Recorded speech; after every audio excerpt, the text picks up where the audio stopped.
Good afternoon. I want to welcome everybody to the May 1st Lunchtime Hot Topics. This is Brad Newenswonder, Deputy Commissioner, and I'm glad you're joining us.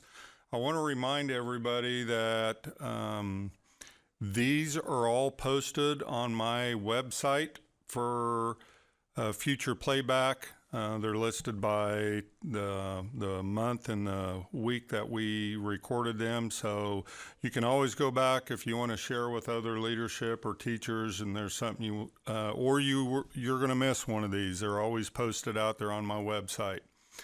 The agenda today is we have Beth Zillinger is going to give an overview of Infinitec. It's a resource that's available to all school districts, so she's going to cover that with you. Tate is going to go over the local consolidated plan annual report. This is going to be a lot more, it's always important, but it's going to be critical that school districts are recording in their local consolidated plan how you are spending your at-risk funds, especially with new legislation that says it's got to be for evidence-based. So Tate's going to cover that with you. Amanda Peterson's going to give you an early childhood update on the grant we received and the input we're going to be getting across the state, as well as some other updates relative to funding. Susan Helbert will cover the state-funded mentor stipend, along with we have now an online renewal Form 3A for your 5-year professional license for teachers. So she will cover that. And then we'll finish up with Kim Muff will be giving an update on the LINK grant and how that's going across the state. I want to remind everybody that this summer we are hosting 2 Impact Institutes. Our theme this year is Discover. The first one is at Washburn University, June 27th and 28th, and then we'll have another one at Pratt Community College, July 17th and 18th.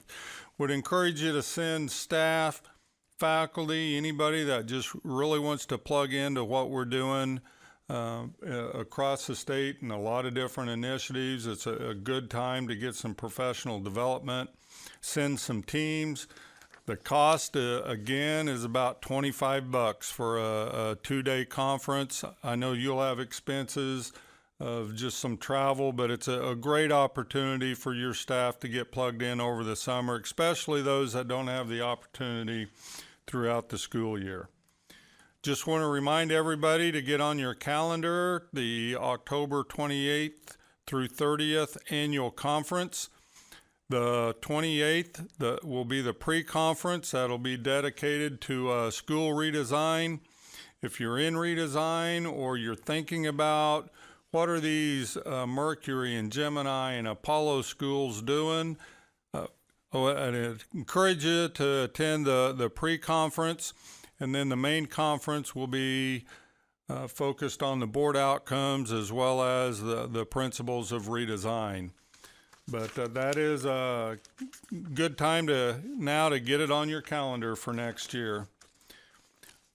Again, I want to remind everybody, if you have topics, if you have questions, just send them to us at lunchtime@ksde.org. That way we know how to follow up. I want to thank everybody. This is our last one for this school year, and we will pick these up again starting next fall. Want to thank everybody for an awesome school year. You know how to get a hold of us. If there's anything we can do to help you, don't hesitate to reach out. Thank you. Hi, my name is Beth Zillinger, and I'm the Program Director for Kansas Infinitec. And today I'm going to talk to you about the Kansas Infinitec Coalition, or KIC, specifically highlighting our training and education, including our KIC cadre and the supports that they provide to help all learners access the curriculum. KIC is in partnership with the Kansas State Department of Education. We're excited to continue to work as the assistive or instructional technology task and project to support all learners in accessing the curriculum. And this aligns with our mission to advance independence and promote inclusive opportunities for all learners through the use of technology. Our service delivery is built on 4 pillars of training and education, access to information, equipment services, and technical assistance, so we can assist schools in the use of technology to support all learners. Through Infinitec, we provide face-to-face workshops, live webinars, online trainings, and a new adventure this past 2 years has been our online professional learning community, where participants from around the state meet throughout the year for online training and collaboration, focusing on assistive technology tools to help students in their classroom. Year-round, our KIC cadre provide local and regional trainings on a variety of topics, and here they are. Our KIC cadre are selected through director recommendations. They are dedicated to providing trainings to ensure the success of all students, and they truly are a collaborative group of working practitioners who voluntarily take on this additional responsibility. As you can see, our KIC cadre are located across the state in all regions. The cadre members are knowledgeable in their fields, and they come with varying backgrounds, from teachers to speech-language pathologists, occupational therapists, and administrators. Last year, our cadre provided 190 local and regional trainings, reaching multiple attendees. Through these trainings, they were able to provide support to all regions of Kansas. We truly believe that technology should never stand alone. It should be embedded in practices that teachers and educators are already using. I want to talk about a couple of collaborations that are happening with Infinitec and our TASN partners across the state. This year, we will collaborate with the Autism and Behavior Supports team to provide a training for students with complex communication needs. We look forward to helping educators learn more about augmentative alternative communication and how to select the best features for their students.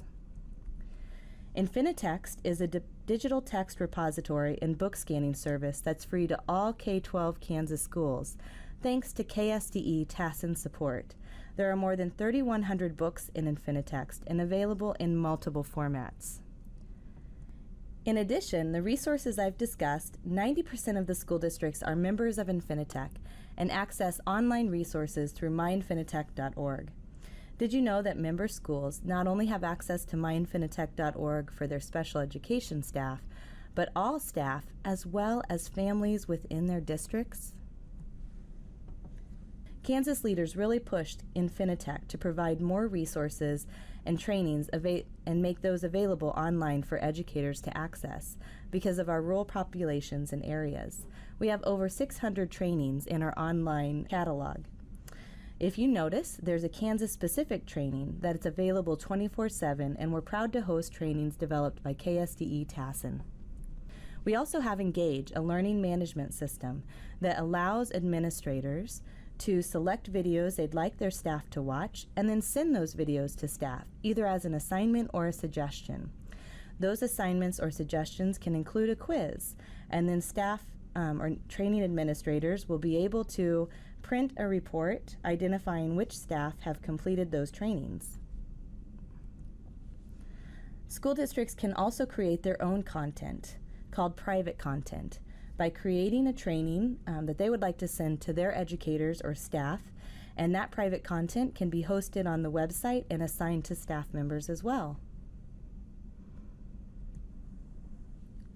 While our online services continue to grow, there's still a place for face-to-face workshops. We host a statewide technology conference with sessions highlighting technology and related topics to help learners access the curriculum. While professionals attend the conference to hear national speakers, I believe that many of them attend to see our student winners. Because during our TASN KIC Technology Conference, we have an Outstanding Student Technology Award Luncheon. These are the individuals this past year that received our student award, and we're always grateful to celebrate the accomplishments that they have achieved through technology. If you'd like more information about Infinitec, please feel free to contact me at bzillinger@ucpnet.org or through my phone number listed on the slide. And thank you again for taking the time to listen to me today. Hi, my name is Beth Zillinger, and I'm the Program Director of Kansas Infinitec. And today I'm going to share some information about Infinitext with you and how that can benefit your students in the schools. Did you know that Infinitext is a digital text repository and book scanning service provided by Infinitec? 36,000 pages of textbooks and novels are scanned into Infinitext annually. There are more than 3,100 textbooks, novels, and trade books available in multiple formats. But who exactly has access to Infinitext? All Kansas schools have access to Infinitext as a free resource to use with your students. Special thanks to KSDE Tasks and Support to provide this service for free to all K-12 school districts across the state of Kansas. Materials from Infinitext can be used by K-12 students with qualifying print disabilities. Each school district or special education cooperative can authorize users to access Infinitext. Agencies can designate multiple authorized users such as administrators, teachers, speech-language pathologists, or assistive technology coordinators. Authorized users search and download files for students with qualifying print disabilities. Let's take a deeper look at Infinitext. Here's a snapshot of Infinitext. As an authorized user, I can search for textbooks, novels, and trade books via an ISBN number, subject area, title, author, edition, or the format I'm looking for. In this example, I've searched for a textbook with the title Kansas Journey. Results provide a list of all books with matching titles of Kansas Journey. Once the authorized user selects the book they are searching for, in the multiple formats will appear. MP3, PDF, and other formats compatible with common assistive technology are available. For example, MP3 files and PDF files can be downloaded onto iPads, Chromebooks, or different laptops. We professionally scan, process, and verify every page to assure student accessibility. For more information about Infinitext, free book scanning, or digital text questions, please feel free to contact me through my email bzillinger@ucpnet.org or my phone number 785-205-0639. We look forward to hearing from you and helping to support your students in your agency. Thank you for joining us. In the next few minutes, we're going to talk about the LCP annual report, and the at-risk and evidence-based portion of that will be our focus. My name is Tate Tateman. I'm an assistant director at the Kansas State Department of Education on the Special Education and Title Services team. The LCP annual report should become available in the middle of May, and the due date will be July 15th. So we know a lot of districts have change in staff over this period of time, so it's very important to make sure our staff for the current year has all the information ready if it's not ready to be submitted by the end of the fiscal year when they leave for the summer, or if they're leaving the district before they leave the district. So on the first part of the LCP annual report, we have two federal programs where we have to include data. And one of the things on all these parts, whether federal or state, it's important to note this is data we are collecting to either submit to the United States Department of Education or to the Kansas State Legislature. So it's really important to take this data seriously and to make sure we include the best possible data that we have to make sure it is accurate. So on the Title I page, we have two parts to that. We have a part that's considered targeted assistance schools and school-wide. In the top section at the very top of the page, we have a number if you have targeted assistance students. That number is pulled from the KIDS system, which does not close until the end of June. So if you have targeted assistance Title I buildings in your district, you cannot submit your annual report until after EOY has closed. So you'll be submitting that the first part of July. That's why it's really important to have the information you need ready to go so you can get that information up and loaded and sent on to KSDE. And then in the next section where you list the different instructional services provided, no number in any one of those boxes can be more than the TAS number. that's provided through the KID system at the top. So if you had 50 TAS participants, no number in the boxes below can be more than 50. The boxes for services include reading language arts, mathematics, science, social studies, vocational career, technology, guidance counseling, social work, outreach or advocacy, and health, dental, and eye care. And these are also things that even before the annual report is available for this year, you can look at last year's report, and many of these same questions are asked year after year. The second part of the Title I page talks about paraprofessionals. And there's one column for TSS, Targeted Assistance Schools, and one for SWP, or School-Wide Programs. If you have paras that are paid with Title I funds in a Targeted Assistance School, you must put the numbers in the box under Title I TAS. For Targeted Assistance Schools, that is just those paraprofessionals paid with Title I funds. For school-wide programs, it would be any instructional para in the building, whether they're paid with Title I or other federal or state or local funding. So the questions here, number one is total number of paraprofessionals. So again, in Title I TAS, that would be the number that are paid with Title I funds. School-wide, it would be all your instructional paras. Question number two, total number with a GED or high school diploma. That is a requirement for all paraprofessionals, so that should be the same number in number one and number two, because those have to be the same. Then questions 3, 4, and 5 combined have to equal number one. So number 3 is number of paraprofessionals with 48 hours of college credit. Number 4 is number with an associate's degree or higher. And number 5 is the number passed one of the state-approved work assessments. If a para falls into more than one of those three categories, only count them in one category.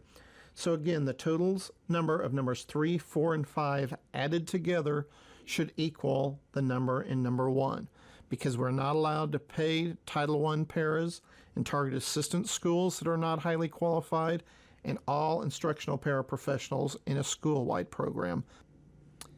Okay.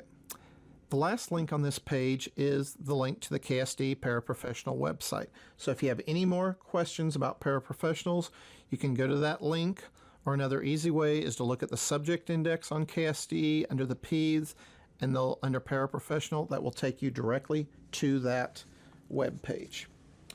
So our next federal program that we take information on in the annual report is the Title III program. Most of Title III in this annual report is based on professional development. There are 3 sections. The first section is about teacher training. We asked how many teachers in the district received professional development that was funded specifically with Title III funds. And the number in this total should include all teachers in the district who participated in training that was specific to the educational needs of English learners. The second section is a checkbox, and you should check any of the boxes that apply, so you can have more than one box checked in this. And if you check the other box, you must make sure you have an eligible professional development activity in the explanation box. And then the third section is participant information.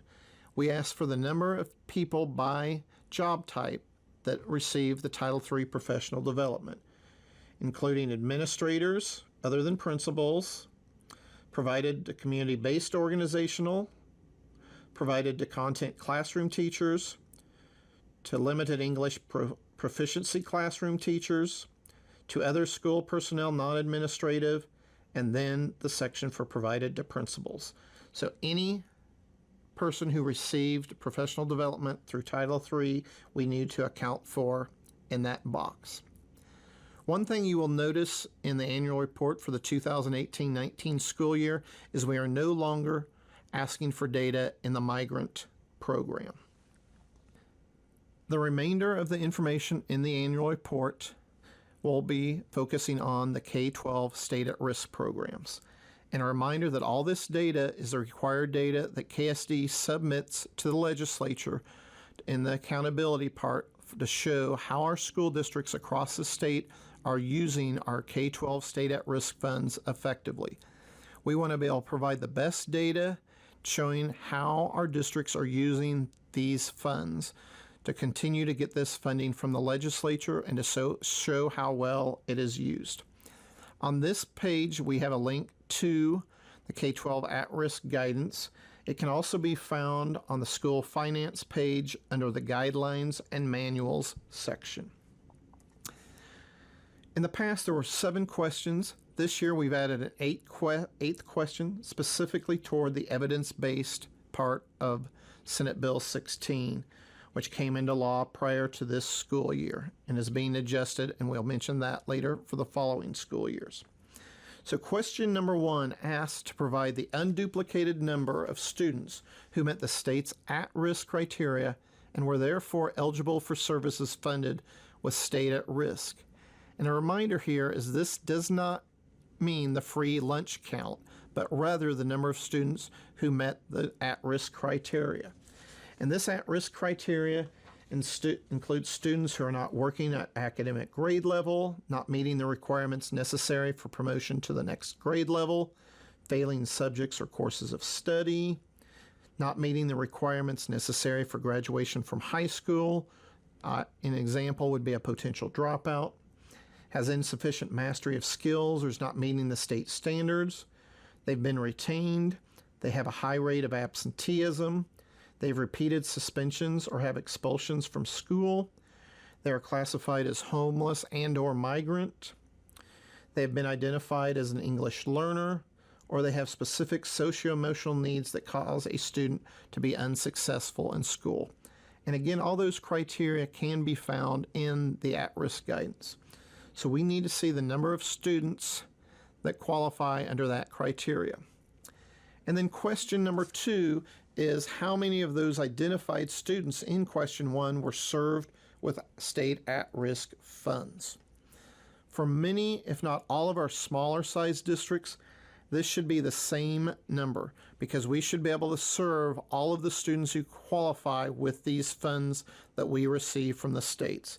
So our goal is for most of our districts, numbers 1 and 2 will have the same answer. However, we do know in some of our larger districts, the amount of funding does not provide enough to serve all the students. However, we would still expect to see 90 to 100% of the students served by these funds, as that is one of the goals of the state legislature in providing these funds is that we provide services to as many of these state at-risk students as possible. So as we look at the next question, number 3, it's going to ask us how many at-risk students received at-risk services provided through other funding sources. So these are students that may have also received other services such as Title I. However, we do not want to include any funding of special education in this. So this number will vary by district.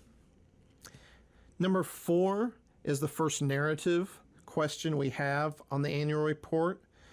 And we had a request that previously our narrative boxes were not large enough. So this year they've been expanded to accept up to 5,000 characters in all of the narratives that we will be requesting information on. So on this question is what research, example would be the student assessment data, has the district relied on in determining the needs for services or assistance. So what we'll want to see is what data did districts use to determine the type of services? We don't need explicitly detailed data, but what data did districts use to determine what services they were going to provide with the at-risk funds? Our next question, which will be number 5, is a checkbox. We have a question which says, check which service or services and or assistance were provided with these state at-risk funds. Our checkboxes include additional in-class assistance, after-school programs, alternative high school programs, high school credit recovery course or course completion or makeup, language support for our English learners, summer school, tutoring programs, and then we have an other checkbox. If the other checkbox is used, a district must specify in that box how they use these funds, and they must match up with the information on the at-risk guidance showing that it is an allowable activity. So as we go on to the last two questions on the state at risk part, number 7 is, what are the results effects? What we're looking for here is student impact data of providing the at-risk services.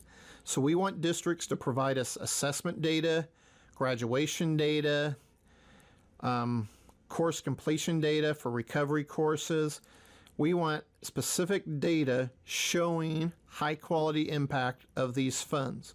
So you can use local assessments, state assessments, but we want to be able to see benchmark data and improvement.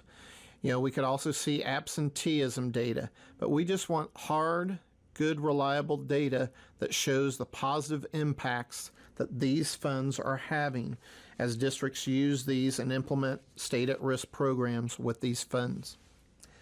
And then the last question, number 8, is the new question that's been added based on the bill that went into law last summer.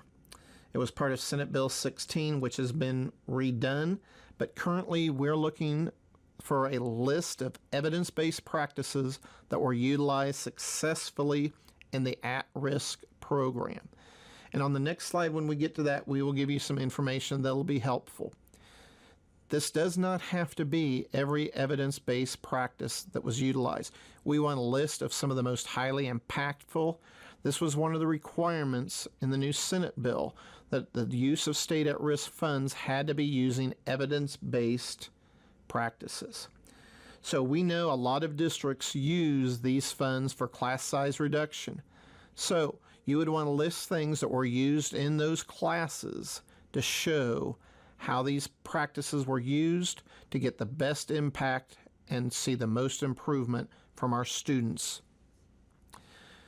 So this slide, which is titled Senate Bill 16, just provides some information where you can find more about this. The first link, which is just the same link as we showed you earlier, it's a link to the Kansas State At-Risk Guidance Manual. And a lot of these links won't be accessible through this YouTube video, but we will provide them for you, or you can email our staff and we can get them for you if you're not able to find them on the website. The second link here, you can go to kslegislature.org to find the full text of House Sub-Bill for Senate Bill 16, because this is the new law that will be going into effect for the next school year. And so we'll be updating our evidence-based website after July 1 to make sure it's in compliance with that. But probably the most important link on this web page is the evidence-based practices.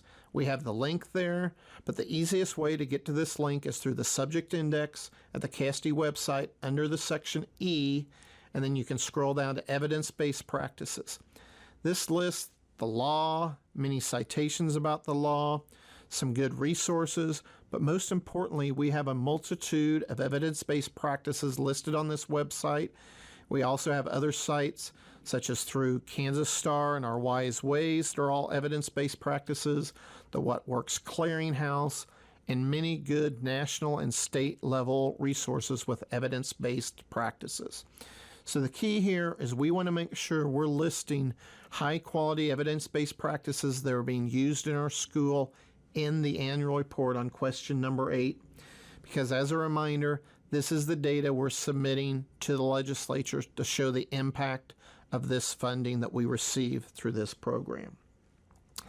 So if you have any questions about the LCP annual report or the evidence-based practices, feel free to contact myself, Tate Tateman. My phone number and email address is on this slide, or you may also contact any of the consultants or assistant directors on our special education and title services team, and we'll be more than happy and able to help you. And as a reminder, the LCP annual report will become available in the middle of May, and a listserv will go out in the middle of May on the LCP listserv to let people know that. And July 5th is the due date. And if you have target assistance schools, you will not be able to enter that data on Title I and be able to submit until after EOYA closes at the end of June. However, if you have target assistance schools, you may go ahead and put the data in for the other pages. It's just the first page you may not complete and submit. Districts that do not have any target assistance schools, those with only school-wide programs under Title I, may submit at any time. Thank you for all you do for Kansas kids, and again, feel free to contact us if you have any questions. Good afternoon, everybody. This is Amanda Peterson with an early childhood update. I'll get started by talking about a really exciting initiative that I know all of you have been following along.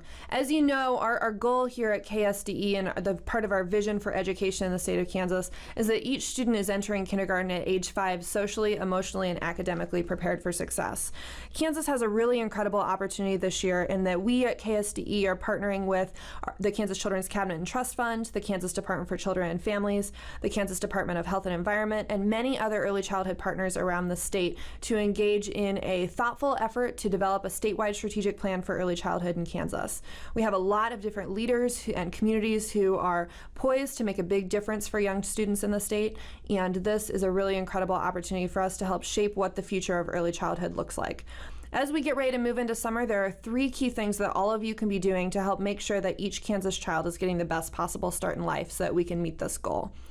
The first is that you can join us for a community engagement session. This May, June, and July we'll be out on the road in at least 30 communities, hopefully many more across the state of Kansas, hosting community engagement sessions where we're able to have small focus groups and ask participants to share their thoughts and experiences.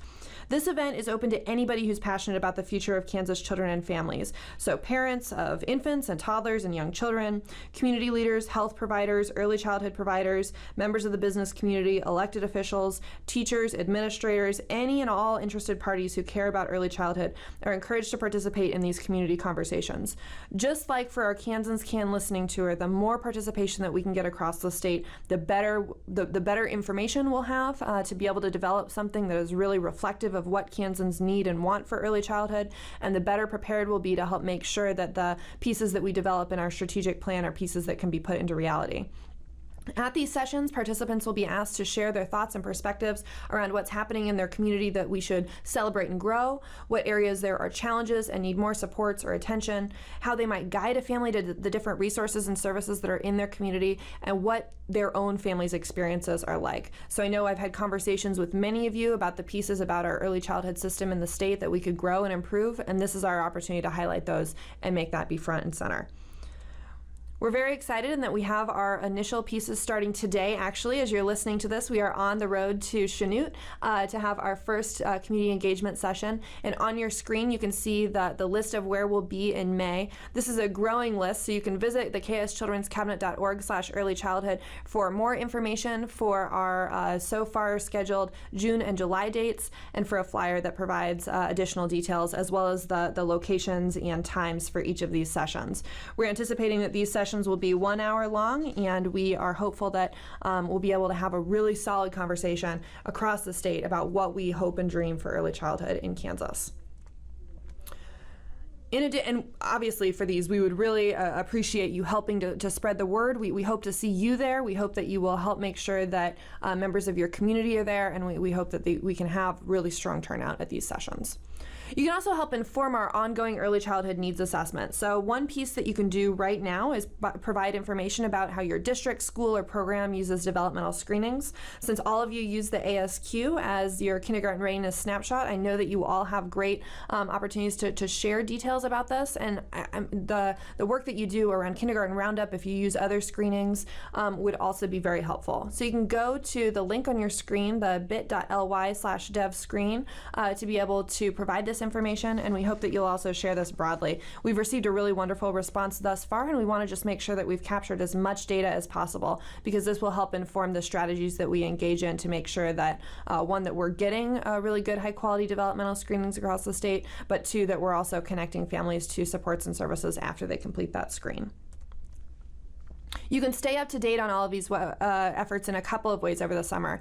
One, we are hosting webinars every other Wednesday at noon to share information, take questions, and get feedback from people who are interested in this ongoing work around this planning grant. There's email follow-up from each of those. And if you'd like to access all of the previously recorded webinars and sign up, you can go to the kschildrenscabinet.org/early childhood website. I'm sure many of you are eager to hear an update on the status of early learning grant applications for 2019 and 2020. Those grant applications, as you know, were due on March 8th, and KSDE has completed our reviews for grant applications. The total amount available and the mechanism for distribution for both of those is dependent on the final budget and school finance plan approved during the 2019 legislative session. And so in light of that, to ensure that we know the total amount available to determine funding recommendations, we're anticipating this timeline for submitting those recommendations to the State Board of Education for approval. We plan to provide the preschool aged at risk or 4-year-old at risk slot recommendations at the May meeting in mid-May, and the grant recommendations for Kansas Parents as Teachers and the Kansas Preschool Pilot at the June meeting. We will subsequently notify applicants of their award. In the meantime, we will be contracting districts in April and May, clarifying items for the 2019-2020 early learning grant applications. We will be doing a couple of different things. We'll be finalizing the reallocation of preschool aged at-risk slots for 2018-2019. We'll be collecting information regarding your final expenditures for the Kansas Preschool Pilot Services for this current school year, and we'll also be confirming items as we're finalizing recommendations. So we thank you in advance for your timely responses to those questions. We know that it's a busy time of year, but the quicker we get responses back, the quicker we're able to give you final notification of what your grant awards will be for next year. And if you do have any questions in this process, emailing earlylearning@ksde.org is the quickest way to get a hold of our team. Also, as you're looking ahead to next year, I know that many of you are preparing again to administer the ASQ3 and the ASQ SE2 between August 1st and September 20th of 2019. All kindergarten classrooms are required to administer that screening, and the agesandstages.com/KS website has additional details that may be helpful as you're considering implementation.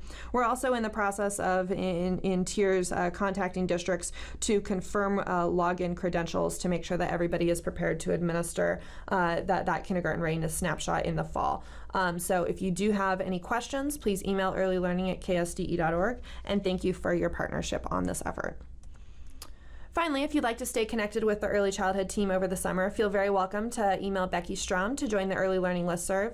You can join our last Early Learning webinar of the year this Friday at 11 a.m. And if you have any questions, always feel very welcome to email earlylearning@ksde.org. We really appreciate the opportunity to visit with many of you and to partner as we work to strengthen early childhood in Kansas. Thanks, and have a great. This is Susan Halbert, Assistant Director in Teacher Licensure and Accreditation, and I'm here today to give you a brief update on several topics related to licensure. The first one, I'm pleased to announce that we have the renewal of the 5-year professional license application form as an online application now.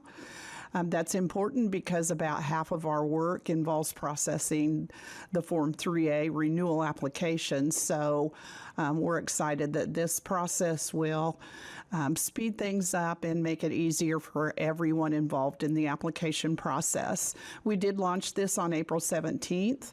So we've already had a number of individuals submit their applications this way. The advantage is that all documentation will be electronic, and applicants will be able to submit an online payment also.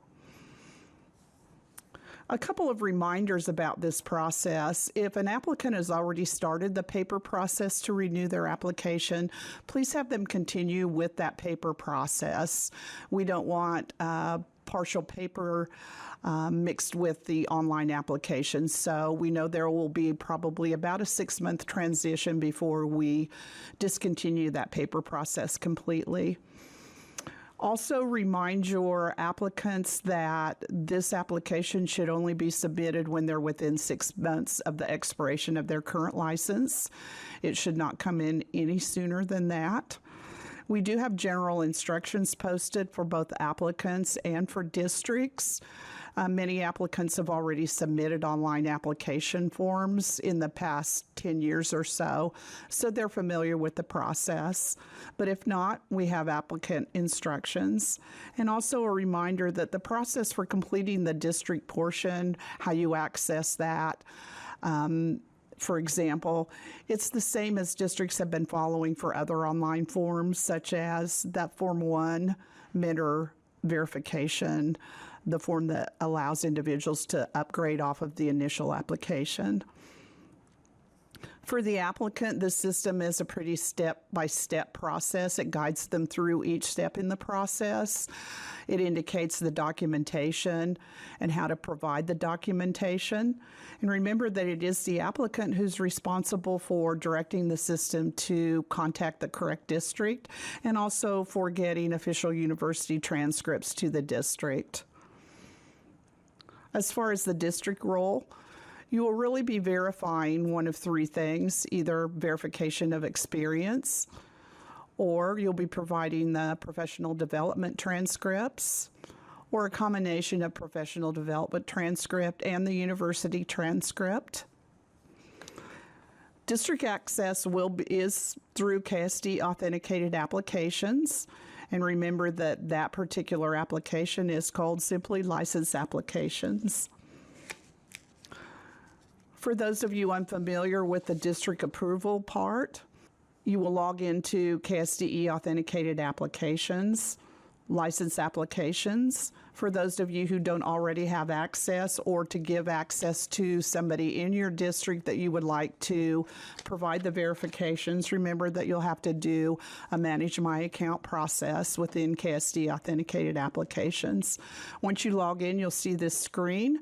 You'll see the different kinds of forms that are available that might need eventually a district approval process.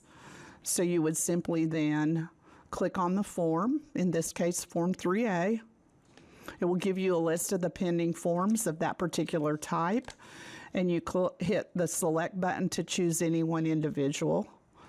That will open up a portion that looks like this for that applicant. You need to make sure you mark the verified the above applicant was employed by or resides within our school system. And then you can see that for PDC transcripts or university transcripts, it's a simple upload process. So you would scan the paper documents and then upload them or save them, upload them, and they will actually download automatically then when we bring in this online application.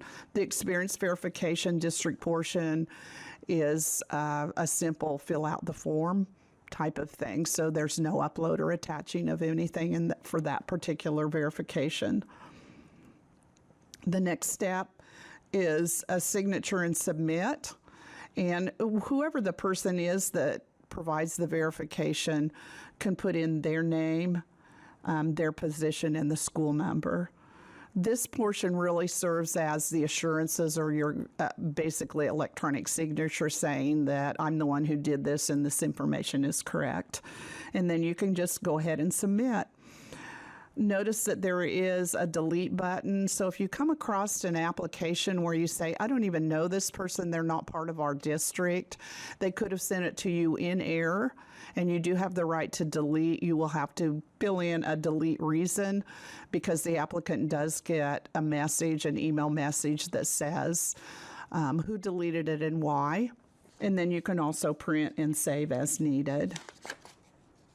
So one of the issues that we have that we're trying to educate individuals on is how do you find licensure?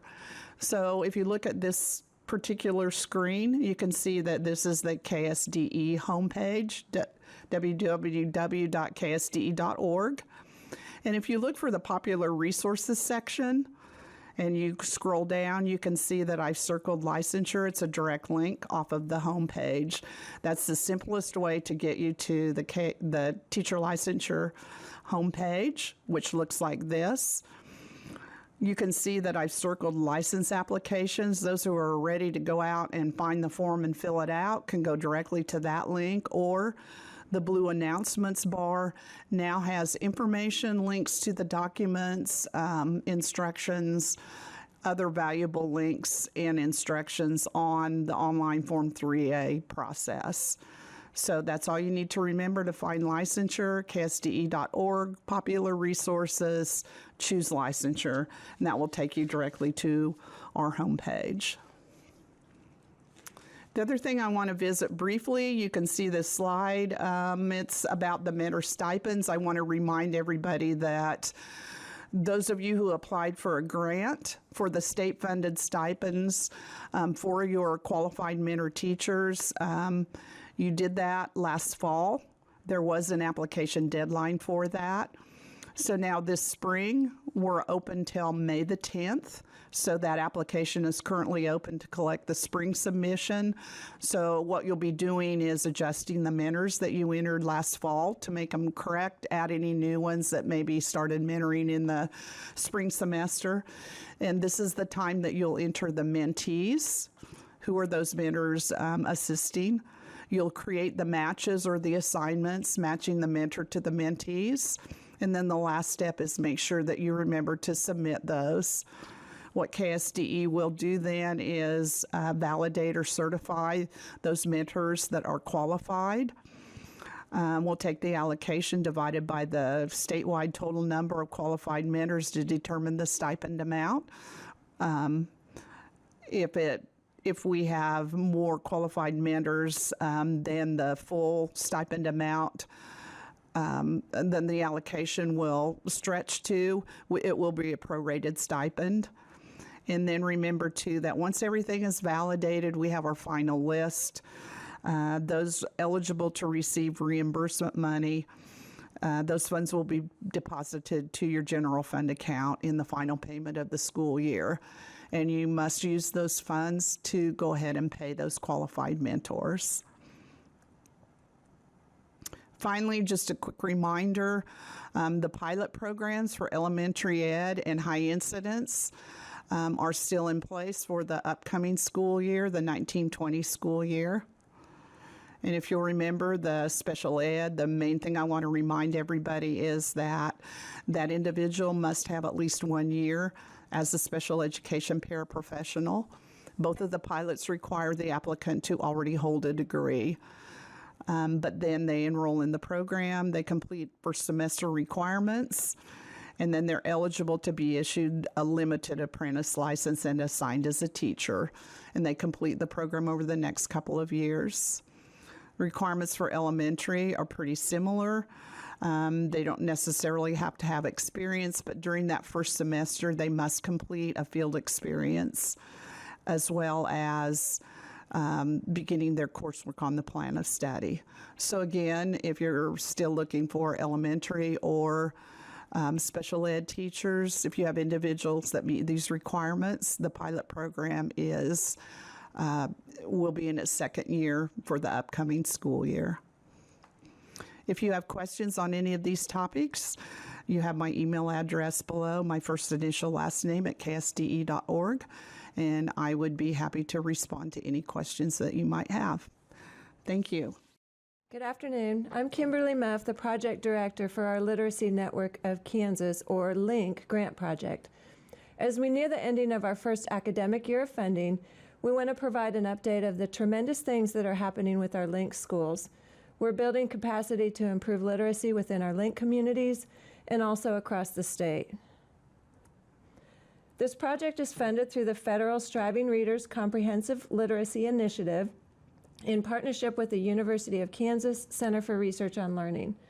This 3-year, $27 million grant supports 8 projects across Kansas, representing 32 school districts with 190 schools. There's 4 individual projects with LINK and 4 consortia. LINK schools have great plans in place, but that doesn't mean the first year of any federal grant is easy. At the beginning of the year, one of our project leaders commented, "We're building our plane as it's flying in the air." LINK schools have comprehensive blueprints in place, and we're taking flight this year. Our schools are refocusing the ways that we provide literacy instruction with evidence-based practices. These strategies provide engaging, real-world application of reading and writing and speaking and listening. Professional learning opportunities are available in person, online, through regional communities of practice, and also embedded within the schools from trained literacy instructional coaches. Our link schools are extending learning to families so they'll be able to further support their children. Some examples include Tech Talk Nights, which show families how to utilize school-hosted iPad resources, bedtime stories to model reading aloud with your children, high school celebrity sport read-alouds with children, and Facebook Storytime with local celebrities such as firefighters and police officers, teachers, and principals. Schools are collaborating with community partners and agencies they have never before worked with, and these conversations are resulting in even more beneficial programs to support students and their families. Link schools are also hosting fun learning activities for kids from ages 0 to 3 and reaching out to community early childhood providers with activities to promote kindergarten readiness for early learners. During year 1, a statewide link website has been developed to share best practices and resources and partnership opportunities for children and their families. This website is litnetks.org, and you're welcome to go to that site anytime and take a look around. The Kansas Literacy Team has offered expertise throughout the year, and their webinars and blogs are packed with resources. These are now posted on the link website. A link webinar series also provides targeted professional learning opportunities. And these webinars were produced in the strands of birth to age 5, elementary literacy development, adolescent literacy development, family and community engagement, and professional learning. If you'd like more information about the LINK project, please contact me at the information listed here. And have a great end to your school year, everyone. Thank you.